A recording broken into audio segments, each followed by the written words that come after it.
We are live. This is Maddie Sheehy. I'm an incoming managing editor for the Journal of Law and Inequality, volume 39. And Adam Johnson and Peter Schutz are also with me, also incoming editors. And we have our guest of honor, our legal expert for the day, Joey Dobson, who is a University of Minnesota Law School graduate, and she is now a housing policy attorney at Mid-Minnesota Legal Aid. So our topic is housing law during the COVID-19 pandemic, and we hope it's helpful and useful and informative. So Joey, really briefly, can you just tell us a little bit more about your organization and what you do generally prior to this pandemic, and then we can kind of move into more specific stuff from there. Absolutely. Well, first, thanks for doing this. This is a really great project, and thanks for taking the time to talk about this really important issue and having me as part of the project. So thanks. So my title is Housing Policy Attorney at Mid-Minnesota Legal Aid. So Legal Aid provides civil legal services to predominantly people with low income. Legal Aid, there are several legal aids around Minnesota. The Legal Aid organization I work for serves kind of the middle part of the state. I focus mostly on Hennepin County. Our office does housing work, which is the work that I'm part of. We also represent individuals in immigration matters, family law, public benefits, other civil legal services. So I'm a housing attorney. We represent tenants, renters in landlord-tenant disputes, so evictions, housing discrimination cases, and then we also represent folks with housing subsidies and, folks with Section 8 vouchers or people in public housing with issues with those subsidies as well. A lot of our work too has to do with health and safety of people's homes, so repairs and other health and safety hazards in people's homes. We represent cases and also enforce tenants' rights, sue landlords when necessary, and otherwise help renters enforce their rights. I have been with Legal Aid for, almost 4 years. For my first few years, I was doing, kind of all of our general housing work, representing tenants in eviction cases, litigating, all that kind of stuff. And then a little over a year ago, I transitioned into this new role of housing policy attorney. So I am focused on housing policy, landlord-tenant policy at the state level, state legislation, city, municipal law, and then other just kind of systems changes. So the main thing that we do at Legal Aid is represent individuals in their cases and their legal issue.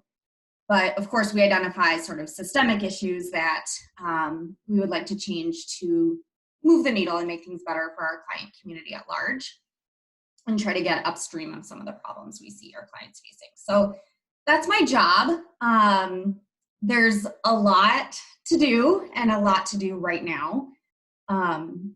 So that's generally what Legal Aid is and my role. Well, thanks for that overview. So you mentioned that, there's a lot to do right now. So when all of this started, could you maybe give us a perspective of what Legal Aid was particularly concerned about as all of the changes were getting off the ground, and how has that perception changed in the weeks since, as if we've gotten deeper into the pandemic? Sure. Yeah. Well, the people we represent at Legal Aid are almost exclusively people who already have low incomes. A big proportion of our clients are people with disabilities, families with children, single parents of kids, people who, a majority of our clients are people of color. So from the outset, the concern first and foremost is our clients and our own, physical and well-being, the health and safety of our client population. since this is a health-related crisis, a public health crisis. So that's obviously first and foremost. But so many of our clients' legal issues that they face, especially with housing, are related to people's health and safety. The roof over, we at Legal Aid see housing as a public health, issue, as a health issue. First and foremost, it's a safety issue to have a stable home for your family. And so in the pandemic, our housing work takes on a whole new meaning. So at first it's, we were thinking very much about individuals' physical health and how we keep people safe during the pandemic. And then there's the overlay of the economic impact of all of this.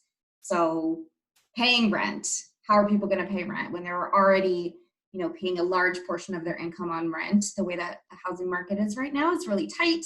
Rent rates are extremely high, especially in comparison to incomes especially for the population we serve.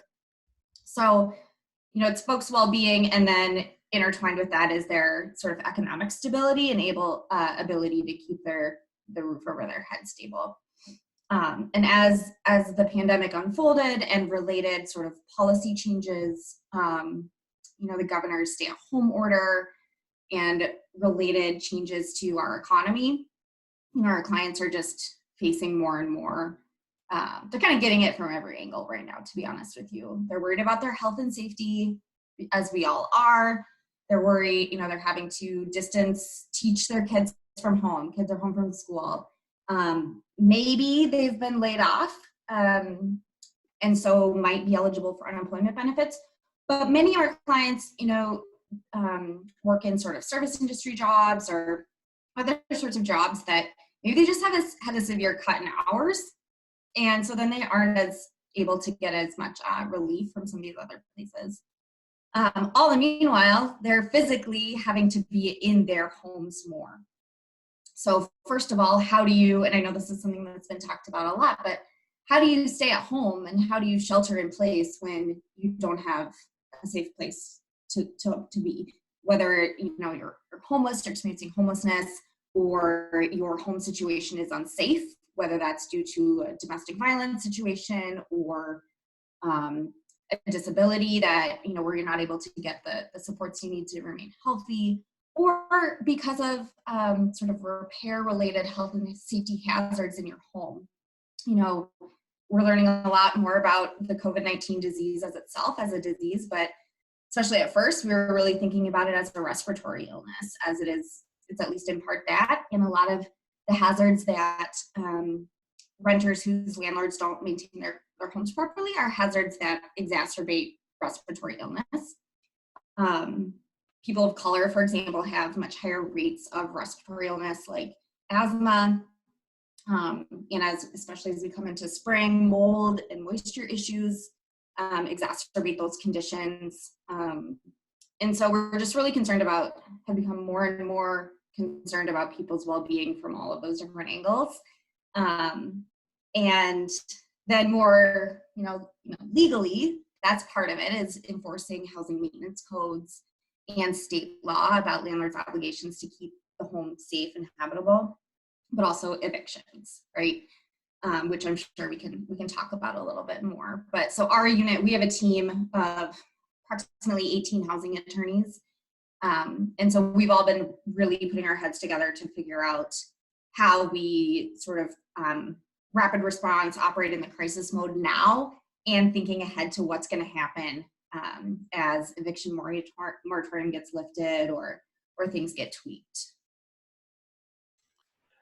You mentioned really briefly something I want to drill down a bit before we kind of continue the conversation about housing codes, safety codes, and particularly with renters in lower income units that might already have some defects or already closer to being non-compliant. Have you seen any additional challenges with getting landlords to do these sort of absolutely necessary repairs and functions, especially given that their maintenance staff is also a risk for both exposure to tenants and for the tenants exposing the maintenance staff potentially as well.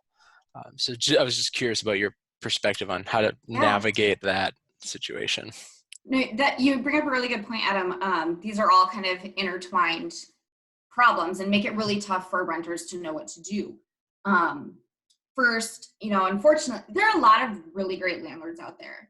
I do not have the privilege of working with those landlords for the most part, because the clients that we represent often are resigned to rent from more predatory landlords or landlords who are less responsible about following the law and treating our clients with dignity. And so, like you identified, they're already sort of at this heightened risk, or maybe you are living in a home with deferred maintenance or worse. And so now, if you just put yourself in their shoes, what do? You're home, you maybe have your hours cut or you have your reduced income, you're trying to teach your kid second grade, your pipes are, maybe you have a leaky pipe or a mold issue or something like that. And you're worried about, how do I pay rent tomorrow, May 1st? So it's just that classic conundrum that people living in poverty struggle with of, do you pay the rent or do you pay the heat? So, or, those kinds of conundrums of what to do with, the very limited resources you have. So here it gets even more complicated. I need to make sure myself and my family are safe, both from the pandemic and the risks of encountering other people closely, but also I need to be healthy and safe from the hazards that my home might pose to me and my family right now. But I'm worried about rent. So am I really going to kind of pick a fight with my landlord about repairs when I'm worried that I'm in jeopardy because I'm not going to be able to pay rent? The power dynamic, the imbalanced power dynamic between landlords and tenants is just getting stronger and stronger in these times. And absolutely, landlords have legitimate concerns as well about the health and safety of themselves and their staff. But ultimately, for our clients, it's not a business, it's their home and they can't escape that. So it's tough too right now because there's sort of two areas where their like maintenance code, health and safety issues get regulated. So state law provides sort of some generic and important protections and makes it clear that it's the landlord's responsibility in almost every case to handle the repair issues. And then cities have their own municipal codes, and cities, provide rental licenses and enforce the code as they regulate landlords. So there's sort of two, judicial or quasi-judicial entities that help enforce these laws. On the court side, so tenants can affirmatively take their landlord to court for if they're not following the law. Those cases, so what they do then is they put their rent into court. It's called a rent escrow case. Right now, those are not being heard by the court. They're deemed as sort of a lower or medium priority case. Now, if the problem reaches the standard of an emergency, which is a pretty narrow standard in state law, then the court will and has been addressing those cases. But for example, mold hazards, things like that, I keep going back to that issue, but those are not considered emergencies, even though they are a health hazard. So effectively, tenants don't have a judicial remedy right now. So the city, and I do the most work with the city of Minneapolis, the city is still sending out inspectors and that kind of thing and responding to complaints to the city about code violations. But even that's tricky, right? Do you want to be in a position of your landlord knowing you called the city on them? Do you want a city inspector in your home? You identified all the problems, and we really have, more problems and questions than we have answers and solutions right now. But we're advocating really strongly for, the city to be doing as much enforcing, and we're also doing kind of a unique kind of style of advocacy to the courts of trying to get the courts to make sure that our clients are protected under the law throughout all of this too.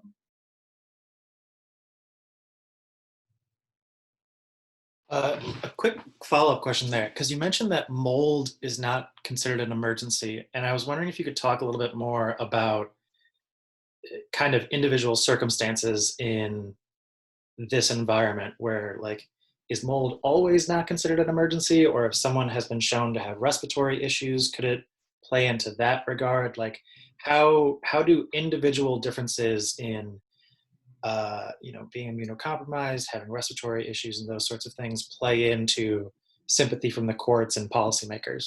Mm-hmm. Yeah, thanks for that question, Peter. It's a really good one.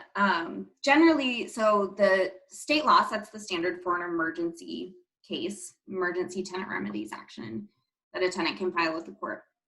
Generally, it's loss of heat, so insufficient heat, loss of essential services. So if you can't use your restroom facilities, or you can't use your kitchen facilities, or a place becomes so is rendered sort of unlivable entirely. It's a high standard. It's not person specific. It is not a subjective standard. So you need to kind of reach that threshold in order to have standing to file an emergency tenant remedies action. But your question about individuals who might have certain, be more predisposed to certain conditions and the hazards that they pose, there is a way. So the Fair Housing Act is the, anti-discrimination in housing for people with disabilities. Landlords have the obligation to provide what's called a reasonable accommodation to a housing situation. So what that means is, if a person who can show that they have a disability and they need an accommodation to their housing to to accommodate that disability, and that accommodation would not pose an undue burden to the landlord, then the landlord has the obligation to grant that reasonable accommodation. So there are some, we obtain reasonable accommodations for clients with disabilities all the time. It could be something like, a really common one is landlord has a standard no pet policy, but client with a particular disability where they use a service animal to help them with that disability, the landlord would, in most cases, need to make that accommodation. So there could be an argument to be made that if a person has a documented disability, which could be, we think of disability in layman's terms in a certain way, but legally it could be any sort of health condition that impacts your day-to-day life activities. And so let's say, I have a kid who has asthma, and there's mold, and actually this is something that I learned, through my work here. Infestations, especially rodent infestations, actually exacerbate respiratory illnesses as well. So if you could, in theory, it's you'd have to make the argument as the lawyer, the advocate. It's possible that you could say, I have this condition, so you need to accommodate me by handling the mold issue. Now, there's that undue burden sort of defense, right, that a landlord could pose. Maybe they could say, yeah, but it's a pandemic. I don't have access to my contractors, like you brought up, Adam. Maybe, I don't know. Like so many of our legal questions we think about, there are arguments to be made on either side. But in theory, there are some protections if you can show that disability connection. I feel like mold is your biggest nemesis. I know right now it really is, yeah. Especially with this pandemic. I mean, mold, it's spring in Minnesota, there's flooding, basements are going to flood. Another thing that's right around the corner is summer and high heat, right? So heat, actually, more people suffer health emergencies, especially in Minnesota, from high heat than cold. Cold is absolutely, it's absolutely crucial that people's homes are warm enough in the winter. But from a health standpoint, heat exacerbates a lot of conditions. Sickle cell anemia emergencies can be exacerbated by heat. So another thing that we're worried about when it comes to these health hazards is summer comes around, people are having to stay in their homes more. The pools are closed. A lot of people rely on public pools and splash pads for respite. So I'm worried about that. And these health hazards really, we see them compound on each other. Lead is another really serious hazard, especially in Minnesota or in Minneapolis. We have a particularly old housing stock. We have a lot of like single family homes and duplexes that are older, especially in North Side. And so let's say you have a lead hazard in your home. You have a toddler who, does a lot of hand to mouth play, hangs out on the floor a lot, pulls himself up on windowsill, and there's lead, chipped lead paint on your windowsill. What do you do when you don't have air conditioning in the summer and you're stuck at home? You shove that big box fan in your window, and then what happens? You blow that lead paint. These problems just compound on each other. And so we're advocating for the city to be, really proactively thinking about these things. And part of my work right now is coming up with potentially some proposed ordinance changes to help kind of enable the city inspectors to do more about these health hazards. Right. I'm going to switch gears a little bit and talk about evictions and the moratorium. There's a moratorium on evictions right now, but it is still possible for landlords to evict people. Can you talk a little bit about that? Yeah, absolutely. And it's kind of confusing. And there's a lot of different pieces at play right now, both federally and at the state level. So, Governor Walz we're in a state of peacetime emergency, and he issued an executive order in late March saying that for the duration of the peacetime emergency, landlords cannot file most eviction cases. That means most non-payment cases. So a landlord can file an eviction for someone not paying rent, for them staying too long after their lease is expired, or if they've breached the lease, if they allege they've breached the lease. So right now, in theory or officially, the only cases that are allowed to move forward are cases where there is a public safety risk alleged. So what's happening right now is landlords can still file cases. Landlord can file a case for unpaid rent, whatever, but the court's not going to deal with it. It's not going to schedule a hearing and address it unless on their kind of initial analysis of the pleadings, there is a public safety component, an allegation that somebody's, causing a danger to the community or something like that. So those are the only cases moving forward in the 4th district or judicial district right now. There's also the federal CARES Act included also a moratorium for some cases. So for cases that have sort of a federal subsidy tied to them, or there's some other ones too, non-payment cases that are covered can't move forward, and that has an end date of July 25th right now. So there's a few layers. Are you seeing landlords bringing more health and safety cases? We are, and we've represented on several cases so far where, it's our interpretation that they're sort of trying to shoehorn situations into this public safety exception. And the court generally, is taking the pleadings on their word and moving forward with them, but then that's where we come in and represent the client and say, no, this doesn't fit the exception, this case shouldn't move forward, and then also substantively defend it as well. So another piece is that at least in the 4th district here in Hennepin County, new filings that are coming in right now are being kept confidential. So if a landlord files a case right now that doesn't fit the public safety exception, it should not be showing up on a tenant's record right now until whenever this gets lifted and things resume. So, you mentioned earlier, tomorrow is May 1st. Rent is due for most people on the 1st of the month. A lot of people have lost their jobs and are not going to be able to pay their rent. They may be safe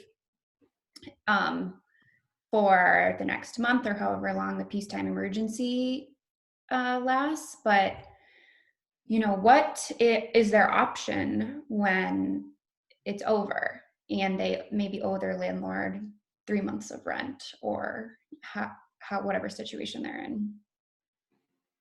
Yeah, really good question. And that's something that our housing team is really thinking about a lot right now, both from that standpoint of what the tenants' remedies are and just how does court work when this ends. So a lot of people don't know how housing court works, but there's 40 cases a few times a week, all crammed into one space. So there's also some questions about physically, how does court happen in a way that is safe moving forward? But I'll just get back to your question. Rent is still due. None of this, so far anyway, no laws have changed that fact. And it's like a law without a remedy right now, right? Their rent is due. It's just that landlords can't do anything about it yet. That's what we're advocating at the state level, really hard for rental assistance. There's not enough financial assistance for people right now to get help pay rent who need it. And there's also a movement to sort of put a pause on both rent and then mortgage payments. So, rent's still due, but mortgage payments are also still due for landlords. So sort of a rent moratorium is only really feasible if the landlord also gets a break on paying their mortgage, right? That money trickles up. So we don't know. I mean, a lot's done that anywhere else in the country? I think there have been in smaller jurisdictions, like municipalities. I don't believe any states so far have made any moves, but there's a lot of talk about it right now. A lot of people are calling for this. And it's really tough. I mean, rent is, like I said, really high already, especially here in Minneapolis. We have a really, really high rent rate and a really low vacancy rate. And we don't know, and we're very concerned about what's going to happen on the back end of this. And we're advocating, like I said, to the court and to the state legislature with ideas on how to keep people safe. Quick follow-up to that. You mentioned that rent is still due. Does that mean that landlords can still impose late fees for non-payment? So if someone didn't pay rent tomorrow, those sorts of late fees could accumulate, and then that could stack when the moratorium is lifted. How is that playing out? Yep, good question. Absolutely. Nothing has changed in the law regarding the landlord's ability to charge late fees. Pre-existing law, state statute has some limitations on late fees. Just really simply, they can only be 8% of the monthly rental amount. There is legislation right now at the Capitol being considered that would potentially preclude a landlord for charging late fees that accrued during this time period. I am not confident that bill is going to go anywhere, especially that provision of it. So yeah, late fees are racking up. It can be hard to think about these as real numbers, but for somebody who makes $1,000 a week on average, and their rent is $750, right? These things really add up, and the lower income threshold you're in, the bigger difference a dollar makes or 8% makes.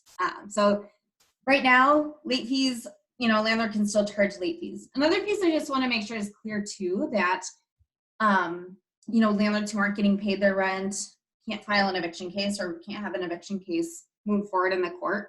It's also illegal, as always, as it always has been, for a landlord to kind of engage in self-help. We call them lockout cases. The landlord, the only way to legally evict someone in the state of Minnesota is to go through the court process. So we are also seeing a number of those situations too, where landlords well, I can't evict you from court, so I'm going to forcibly, change the locks or whatever. That's illegal, and there are harsh remedies for landlords who do that, but it's happening, and we're representing on those cases.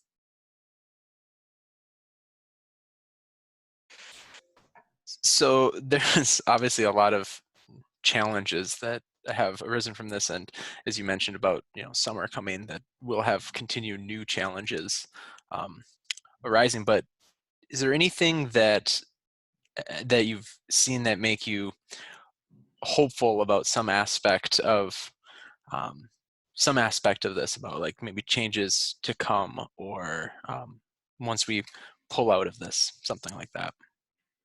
Yeah, thanks. I really appreciate that question. First, I always feel compelled when this conversation comes up of,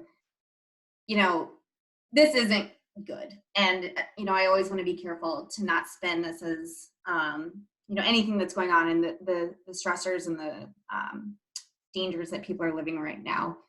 It's not, in the end, on balance, good. And I know you're not indicating that. But any sort of silver lining, I just want to make it clear that, like, the struggle for people right now is really real. That said, we are where we are and we can only move forward. And what I'm hoping is that this crisis will bring to light the day-to-day crisis that our clients face in non-pandemic times as well.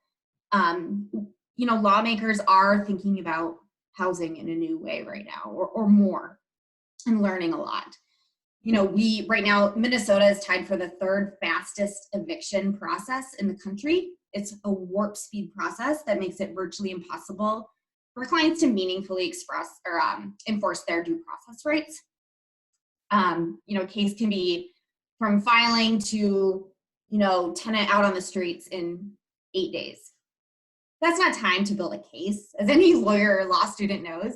How do you do discovery with that kind of timeline and really get to the bottom of what's true, which is what we hope our justice system is trying to do.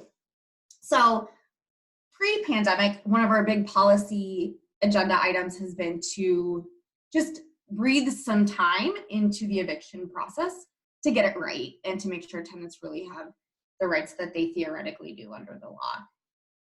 A lot of states require a landlord to give some kind of notice to the tenant before going straight to court. Because a lot of tenants find out there's even an issue by showing up in court and having a case already on their record.